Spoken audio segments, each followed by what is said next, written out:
Hi, yes, I'm Paula Tunamba. I'm a medic and first aid instructor for St. John's. Okay, so what happened is that the new Apostolic Church approached St. John's, and they had, I'm assuming, saw the need of first aid at church, and joined. So we offered the lifesavers course for them, which is just the small basics of the first aid, kind of in a nutshell, kind of like a summary of all the first aid that you do for like level 1, where we do the top topics, or the most serious topics that would need to be handled, the scenarios that could possibly take place in the church, and we come and cover that. So what we do, we round off the whole basic ESM, emergency scene management of the first aiders, and how you actually approach a scene, the things you need to look out for, the hazards. Okay, starting obviously with the legal implications of it, because you can't just go and attend to someone without knowing what you should and should not be doing. The safety precautions as well, as in the first aider is to always make sure that their safety and everything, and as well just to handle the casualty and the scene itself, because there's many things that can come up with the bystanders, with the traffic, with a whole lot of family members that can be all hysterical in the situation. So we just pretty much show them the basics of how to handle the scene, from getting to the scene, to finding out what the issue is, from the hazards, to calling the ambulance, and knowing they need to know what to say to an ambulance, because many people call the ambulance and not know what to say or do. Or just give them those basics, and so that they know also how to find the life-threatening emergencies, the ABCs, going on to the secondary survey and on the ongoing casualty care. So we just show them how to treat the scene itself, and with that we'll merge whatever injuries that might come up and how they would manage it. So they show them how to do the bleeding, or the CPR, or the epilepsy, or the diabetes, or the fractures, or any type of injuries that come up, and it all just merges together with the ESM process. So that's what we are trying to explain today, but we are doing it in a summary form, because it is just a 4-hour course or class that we are doing. But that's pretty much it. So if you call an ambulance, the first number you need to call is the 10177, which is Metro. You can also call 112, okay, which is an emergency operator, which you can also use on the cell phone. That's where you can pick and choose whatever emergency operator that you need. You can call 107, which is specifically for Western Cape. Okay, that is also an emergency operator. There's also ER, which is 084-124, and we get to net care, which is 082-911, where you just need to know now what to call. First and foremost, you need to identify yourself. You need to let them know what the situation is that you're dealing with, the possible injuries that you might have found, the mechanism of injuries and how they got injured. It is very important that you let them know how many casualties there are, so they know how many vehicles to dispatch. All right, and it's important that you give them the exact address with the landmark, so it saves us time to actually go and get to you. And then you need to make sure that you ask how long they are going to take, so that you don't panic, the casualty does not panic, and as well as that the third step of the ESM process is only done when the ambulance will be delayed. Recovery position is crucial. All right. Want to add on anything? No, you're good. All right, let's put it on. Yes, and then we go to fainting. What's fainting? Lack of oxygen to the brain. And then what happens when someone is fainting? All right, so we get panic fainting, and then we get fainting. All right? In panic fainting, that's why we can send to our church or singing, and then someone over there, they were not eating or anything, and then you see that they come all steady, and then we do see stars with the hot flashes. All right, they come on steady and everything like that. And with that, what do we do? Sit down. Sit down, please. No, we be the kind of, we are the first aiders. You see someone's getting over. Say, yeah, all right, up and down. Okay. If we have space, which we have, eyes and everything, you're gonna hang them down. Okay? And you're gonna elevate your feet. We call it works wonders. We're gonna go when we do the diabetes now that you discover that. Alright. But food is not an issue of any prescriptions or anything. They must eat. If you haven't eaten, eat. Done. Alright. A conscious casualty, guys. If someone has fainted, and then the friend is like, no, she hasn't eaten. You can't go and stuff food. Yeah. Okay, they're unconscious. You're not going to do anything that's choking. They need to be conscious. They need to be able to swallow that food themselves. Okay. Any other questions? No? We're good. We understand unconsciousness? We understand fainting. Alright, no need to call the ambulance unless necessary. Alright? No other questions? Come. Alright, shock. This is not the shock where I go boom, he goes ooh. Alright? This is not the shock where I go and put some electrical pack in your mouth and choking. This is medical shock. Okay? Medical shock is where it's a circulation problem. Alright, where body tissues do not get the oxygenated blood they need. It could be caused by severe bleeding. It could be caused by severe burns. Okay? Now when the burns, then you get a bit confused about it.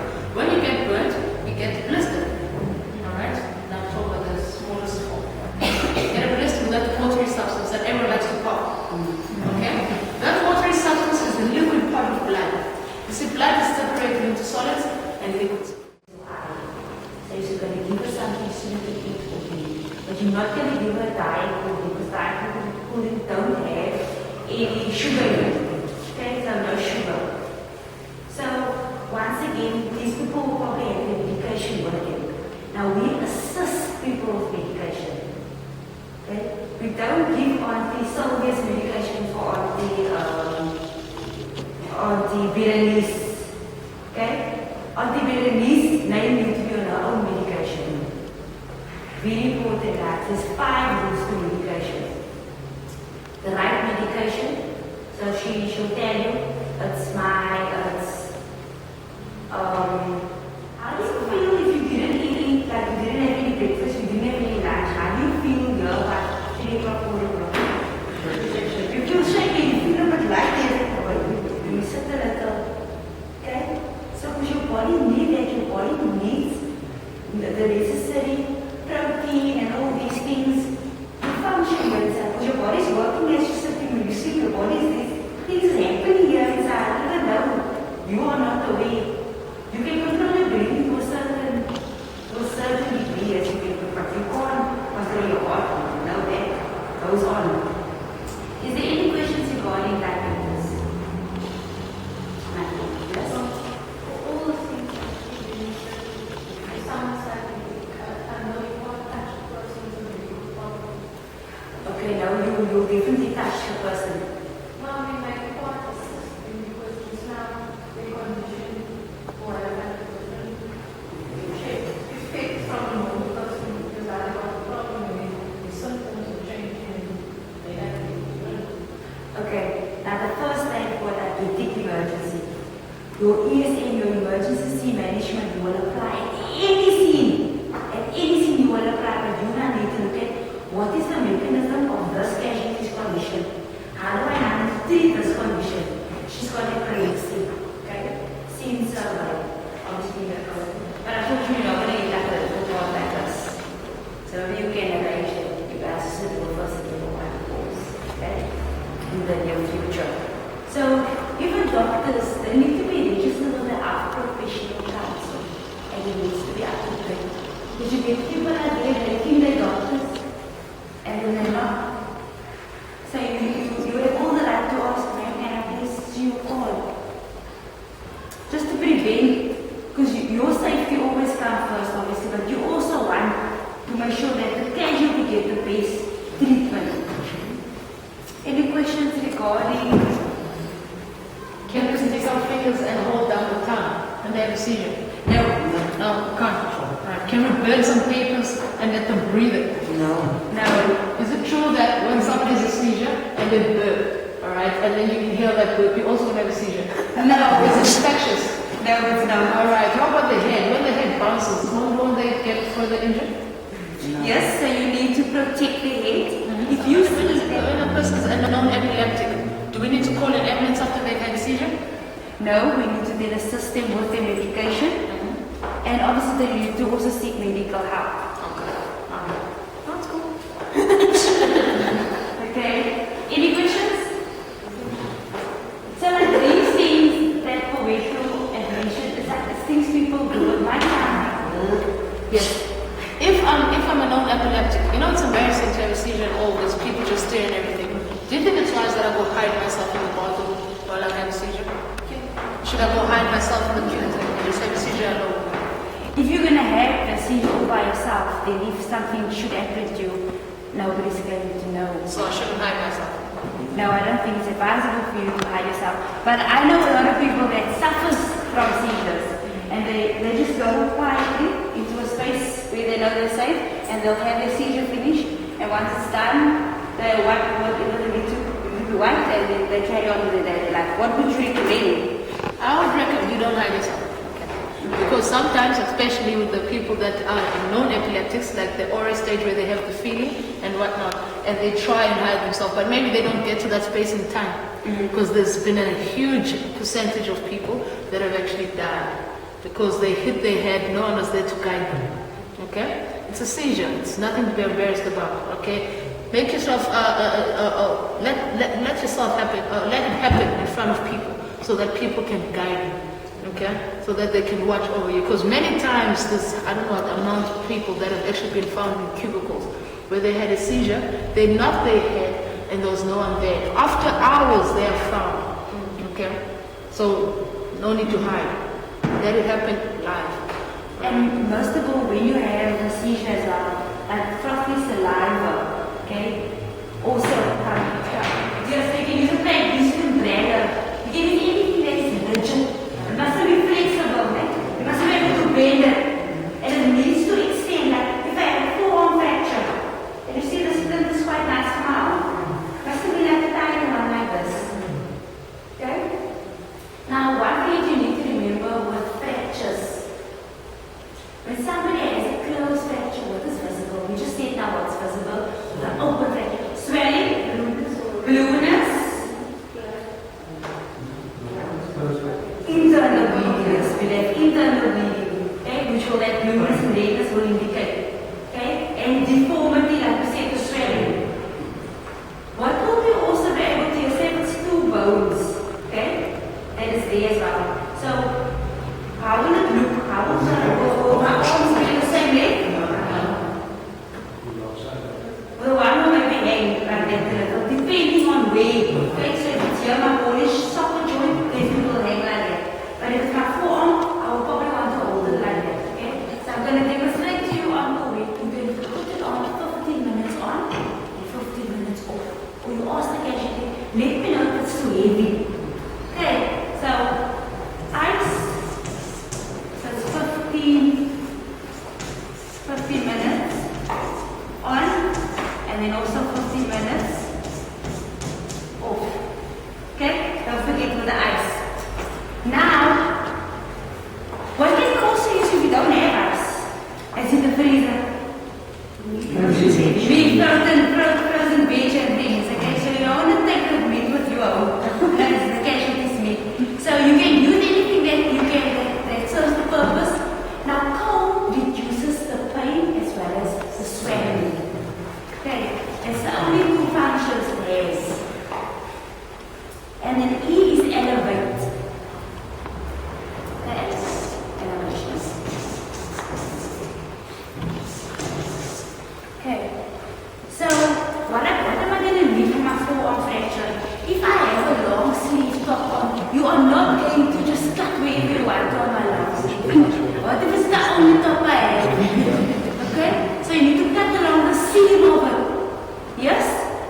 And then remember when Poeto did, when I had my severe bleeding to my forearm, she did a modified secondary silver. Why? It's just this part that was injured. So you're going to check above and below the injured side. Okay, can you please say yes or no? Okay, so she's speaking to me. Okay, her eyes is following me. She's speaking to me, her ear was open, she's breathing. And she's answering my questions as well. Ma'am, what happened? Okay, I need to find out what happened. So that's how I can find out how I treat I need equipment. A, B sorted. I remove my glove off. I'm going to check for C, circulation. She's nice, warm and dry. So now, man, who's going to modify secondary surgery? We can't promote anywhere else. She's going to do it on the injured limb. Once again, from her shoulder, coming all the way down, coming to the earth there. Okay, and I see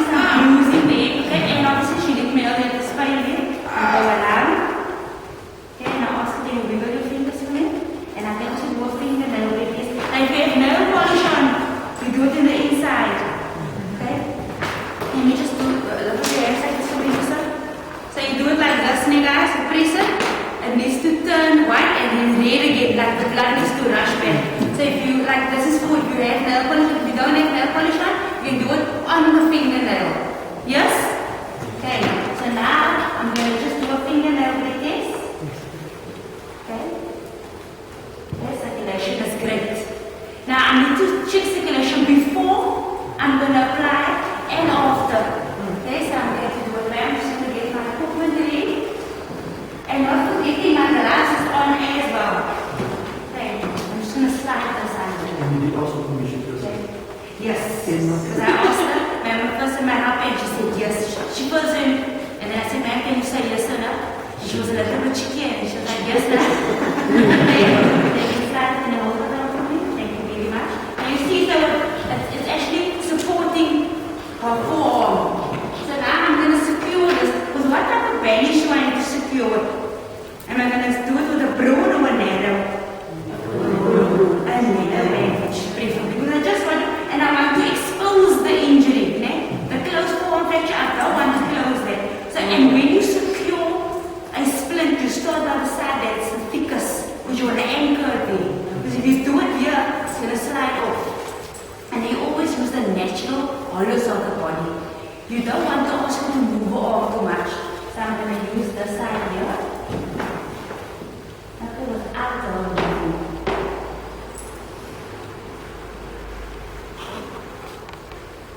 And you can tie it on the outside. I ask this not to tighten it. Okay, that's good. So I can tie it on the outside. Just do just that. And you can just tuck this in your way. Because remember, this is the injury here, so I want to expose it. Once again, another narrow bandage. And remember, I'm standing next to her because I'm showing you, but if you're going to hold your casualty, put it in front of her. Now I'm just going to tie this one there as well.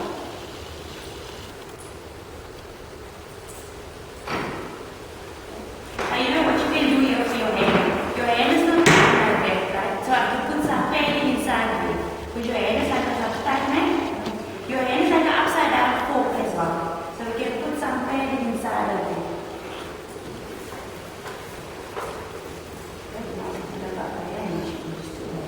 Okay, let me just get another bandage. So my sleeve. Let's always remember with the sleeve that I'm going to put on now. I'm first going to check the circulation first of all. Check if the bandage is all intact. Circulation is correct. Remember, the point of your bandage is always to the injured arm, and your base is to the uninjured arm. And how you apply an arm sleeve is as follows. Once again, I'm going to use the natural hollows of the body. In, under, and over. Okay? Now just make this nice and neat here. Cross the neck and relax. Now bring this across and I tie it in the middle of the neck. So it's tightening. And I tuck this nicely away. And just make this nice. So I can just basically pocket this, tuck it in there. And once again, I can do a fingernail like this. Okay. And then, man, are you sensitive to ice?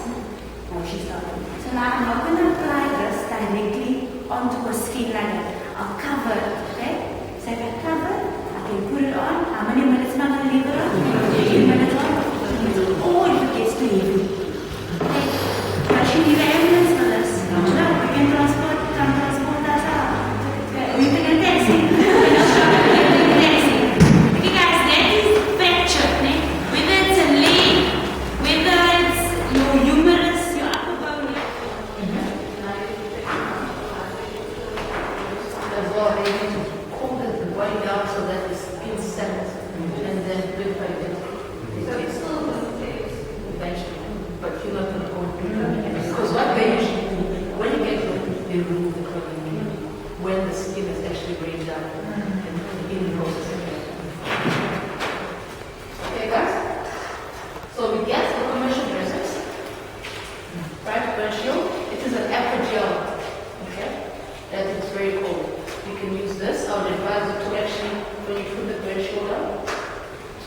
cover this container on it, the packaging on top of it, and then bandage. Because if you put that aqua gel and then you bandage it, it's going to suck up all the spray. Okay, you can spray it on yourself. It smells all nice and yellowish. Alright? But if you don't have that, water or wet your dressings. Okay? Good and good? Should I add anything?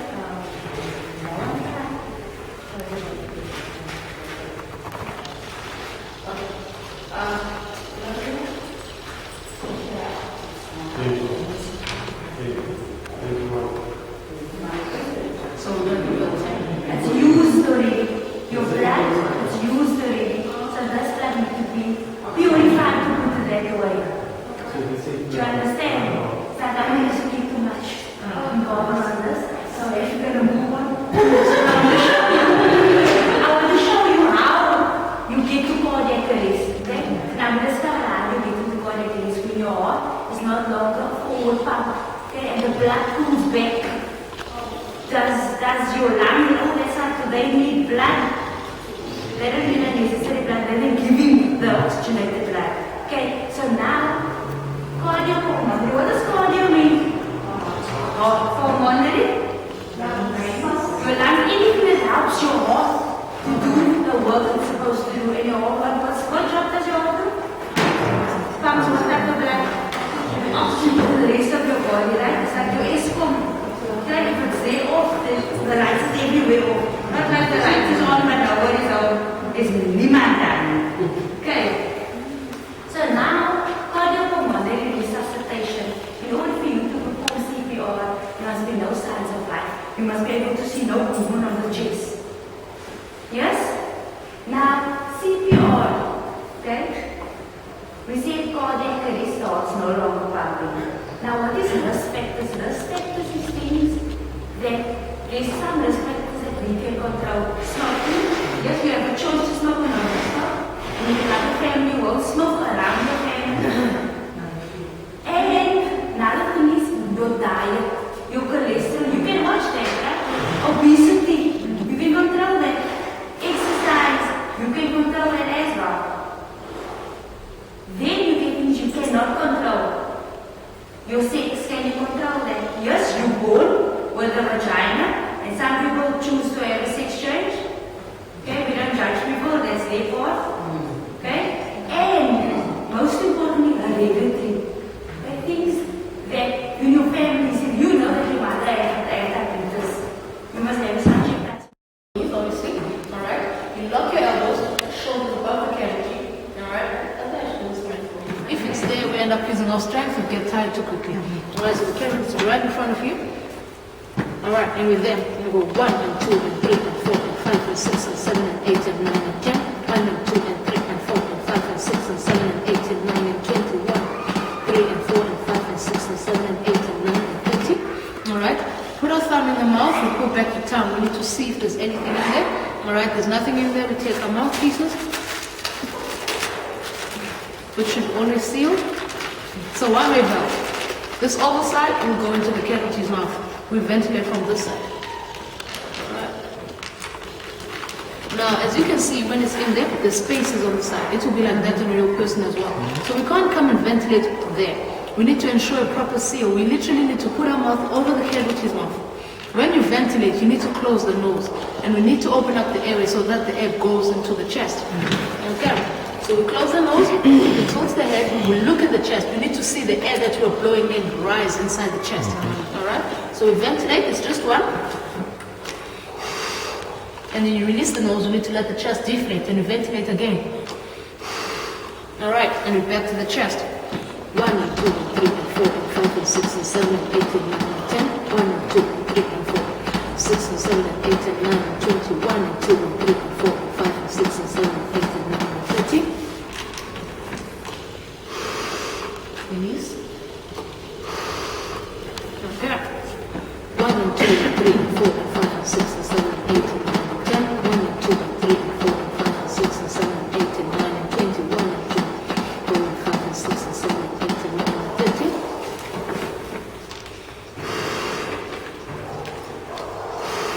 At all times, you look at that chest, okay? From the chest to the ventilation, it should last a second, all right? This is not your partner. You don't need to get all romantic with them, because many people will ventilate, then they take the time, go to the chest, all right? There's no need for that. It's a quick ventilation, quick ventilation, quick ventilation. Okay, compressions ventilate at all times. Only time you stop, you're too tired, ambulance attendants take over, another bystander takes over, or you're just too tired. But besides that, you don't stop. You're going to keep going and you're going to keep going.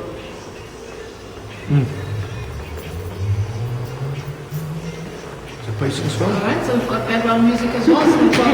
Okay, so that's how CPR you take it. Okay? It's also important if the casualty is choking and you're not there. That's why I said it's highly, highly important that you look at the chest when you ventilate. When you come and ventilate and the chest does not rise and you reposition and you ventilate again and the chest still does not rise, that gives you an indication there's a blockage. Okay, please again, people. Okay, the head should be either this side or this side, because if this is the casualty right now, you are sitting on the head. Okay.